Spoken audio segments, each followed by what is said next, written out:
Hello, welcome to another installment of Comparative Reasoning. I'm your host, Cedric Kennedy, and this right here is going to come across, there's no positive way to really come across what I'm going to say.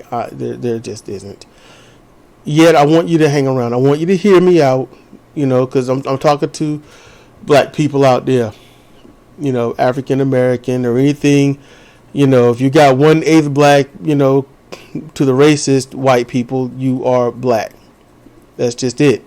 I'm not talking to the apathetic, white people. I'm not talking about, the progressive, non-racist white people. I'm going to talk to black people, and I would like for, any white people out there that hear this to listen, to hear me out. All right. This is a message to black people. Because it's one thing to say we got to work together, we got to rise up, we got to be black, we got to be proud, we got to, yeah, you can say that, but there's nothing there. That's literally 2 burger buns and nothing in there. All right. Yeah, you nod your head. Yeah, we got to be proud. You got to stay strong. Staying strong has always meant to never give up hope in the face of adversity. That's pretty much it. And hope is easy to have, but hope in what? Never tell you that. Black people never tell other black people hope in what? Go to school. Go to school for what? So, this guy Floyd, he dies. Murdered. Legit murdered. On the streets. Broad daylight. Filmed, social media. Is there any justice? No. Cops fired. Wow. Black person can't do anything without getting killed by a cop.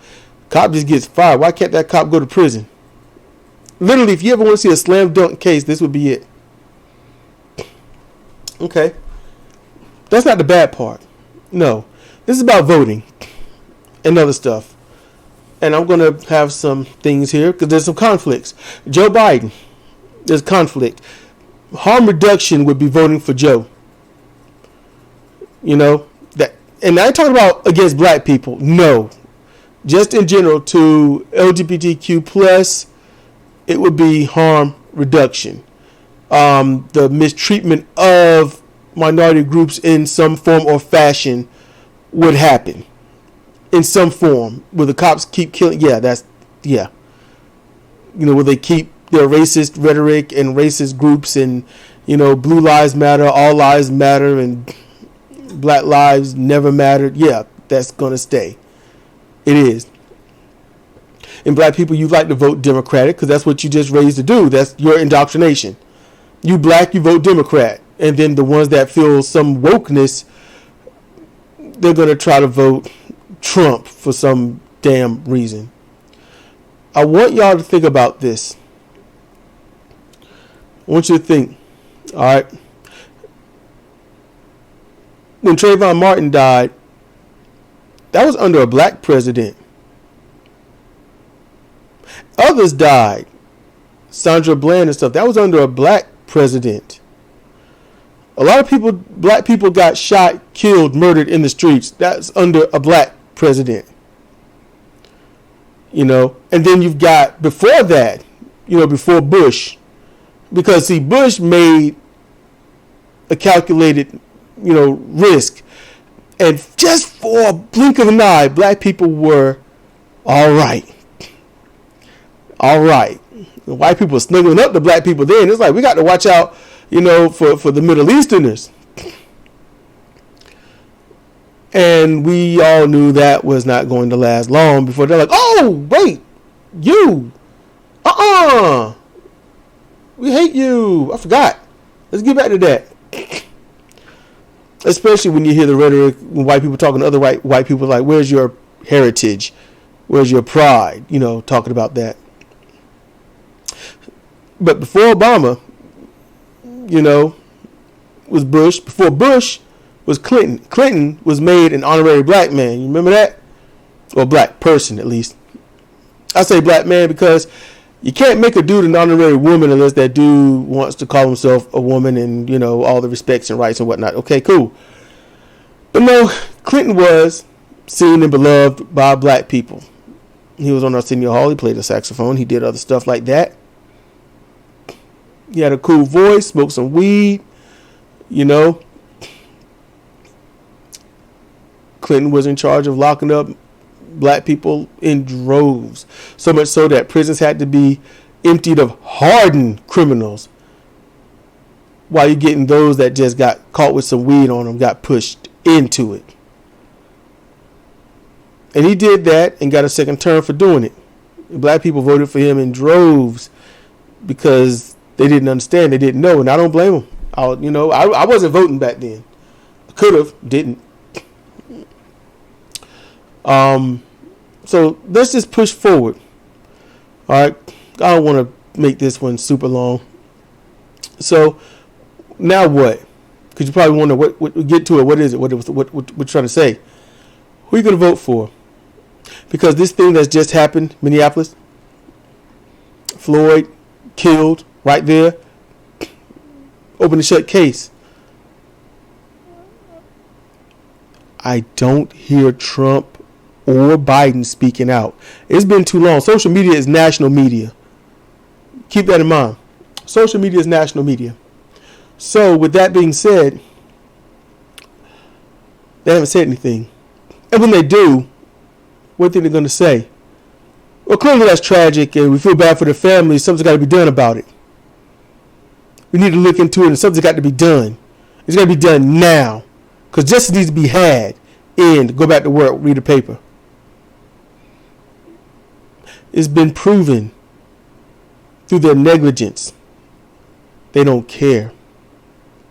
It's been proven these people don't care. So how do we solve it? Because I can get on my soapbox and I can talk about what the problem is. I can do what every other podcaster out there is doing. I can get on my soapbox and tell you who to blame, how to blame. I can throw out some history, some quotes. I can do that. I can look up some quotes by Martin Luther King Jr., be on my soapbox and tell you exactly how things are and how bad they are and who to look out for and how to help out your fellow man. But I'll never tell you how to solve it. Never tell you what to do about it. Never tell you how to get it to stop. That's if I'm every other podcaster. And I'm burying a lot of people,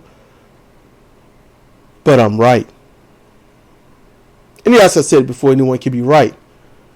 But we'll listen to their shows.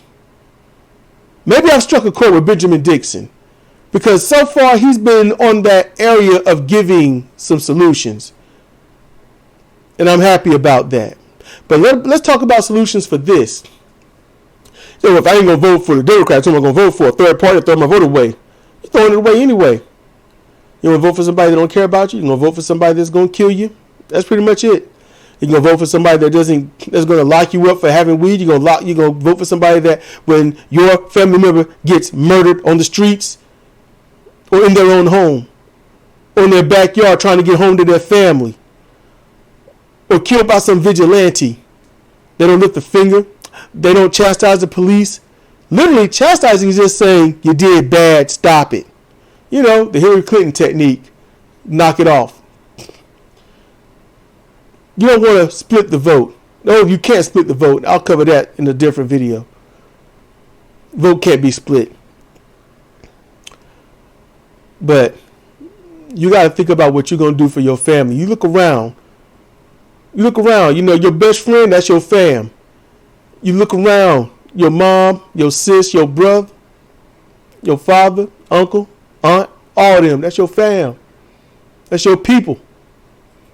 That's who that is. See, every single one you look at, you know who that is?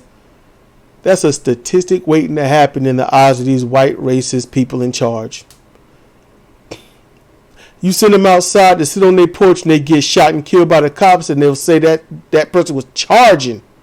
They'll say, hey, he ran at the cops and there was a clear and present danger, had to kill him. You know, that's what's going to happen. So I want y'all to hear me. This is going longer than I wanted. I'm annoyed by that. So I'm going to wrap it up.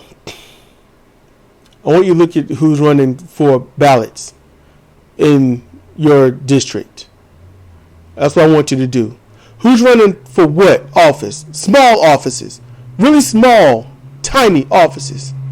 Okay? That's what I want you to do. I want you to look and see who's running for sheriff, mayor, governor. Who's running for small court, justice or anything. Anything small. Check them out. And I know it's hard work. But this hard work comes off at the possibility of you living, that your family not getting shot and killed, whether it be black, Native American, Spanish descent. Don't matter. Asian, Islander. Check out who's running. Now, we don't go for, you look for Senate, yeah, but look small. Because small means immediate. City councilor, look for that. School board education and all that stuff. Who's progressive? Who's progressive? Who believes that everyone should have an equal chance? And who's going to push to make sure that equal chance is assured? If you fail, it's because you didn't apply, not because you were thwarted. There's a big difference. That's what you need to do. Who's your sheriff? Because that's going to help control if you live or die. That controls a lot of things, like police accountability. Do they get in and do the right thing, or do they get in and just try to keep their job? You got to look for stuff like that. And if nobody's running, you need to run. If you don't have a crippling illness or something like that, you need to run. If you got a crippling illness that you can manage, that can allow you to do at least well enough to talk and be out in front of people, obviously wearing a mask, please wear a mask. Do it. Because if it's no one there and they're running unopposed and everything's been bad, or at least bad enough, you need to probably be the one that challenges. So start small. Start now. You got until November to make up your minds what you're going to do and how you're going to do it. Now, as for voting for Biden, that's up to you. I have my conflicts. I'm not going to lie. Yes, Biden over Trump, that's easy. But what would I be voting for? Harm reduction of others? Yes.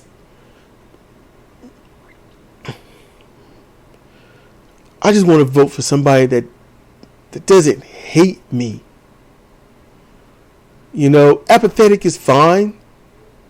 That's a step in the right direction. But somebody that if I got killed, they wouldn't even care. Literally, they just say that's just part of the status quo. That's just how it is. No, I don't want to vote for that. So there's a lot of conflict. Because Biden over Trump, easy, yes.